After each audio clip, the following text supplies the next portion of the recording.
चला तर मंडळी, आज आपण अगदी एका तासात होणारी फिश थाळी बघूया. म्हणजे मस्तपैकी कोळंबीचा रस्सा, तांदळाची मऊसूर भाकरी, कोळंबी फ्राय, सोलकढी आणि भात.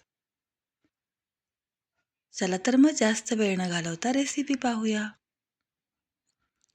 तांदळाच्या पिठामध्ये कडकडीत गरम पाणी घालायचं आहे. जेवढं पीठ तेवढंच पाणी आणि मळून घ्यायचं आहे. प्लास्टिकचा पेपर घ्यायचा आहे. त्यावर तांदळाच्या पिठाचा गोळा ठेवायचा आहे. वर पुन्हा प्लास्टिकचा पेपर ठेवायचा आहे आणि लाटून घ्यायची आहे. अजिबात पीठ लागत नाही. मस्तपैकी आपली तांदळाची भाकरी लाटून झालेली आहे. दोन्ही बाजूनी छान अशी शेकून घ्यायची. मस्तपैकी तांदळाची मऊसूर भाकरी तयार झालेली आहे. आता इथे कोळंबी फ्राय करायचं आहे. त्यासाठी सोलून घेतलेली कोळंबी, त्यामध्ये लाल तिखट घालूया, काश्मीरी तिखट घालूया, मीठ घालायचं आहे, हळद घालायची आहे, थोडीशी धने पावडर, आलं लसूण पेस्ट घालायची आहे आणि व्यवस्थित मिक्स करून घ्यायचं आहे. छानपैकी कोळंबीला मसाला लावलेला आहे. आता रव्यामध्ये कोट करायचं आणि मस्तपैकी फ्राय करून घ्यायची. अगदी कुरकुरीत अशी होते, काही वेळ लागत नाही. 5-7 मिनिटांनी पलटी करून घेऊयात.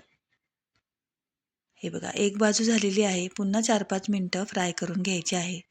अगदी कुरकुरीत अशी कोळंबी फ्राय तयार झालेली आहे. आता कोळंबीचा रस्सा करूया. साल्यासकट कोळंबी घेतलेली आहे आणि ओलं खोबरं, काश्मीरी मिरची, धने, थोडेसे लसूण मिक्सरला बारीक पेस्ट करून घ्यायची आहे. छान असा मसाला वाटून झालेला आहे.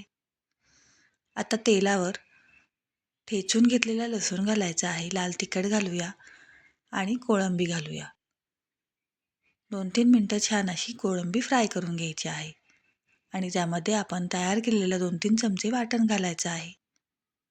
पुन्हा व्यवस्थित मिक्स करून घेऊया. आता चिंचेचा कोळ घालायचा आहे आणि कोळंबी शिजण्याइतपत पाणी घालूया आणि आता कैरीचा सीझन आहे म्हणून थोडीशी कैरीसुद्धा मी घातलेली आहे. चवीपुरतं मीठ घालूया आणि छान अशी उकळ आणायची आहे. मस्तपैकी छान असा कोळंबीचा रस्सा तयार आहे.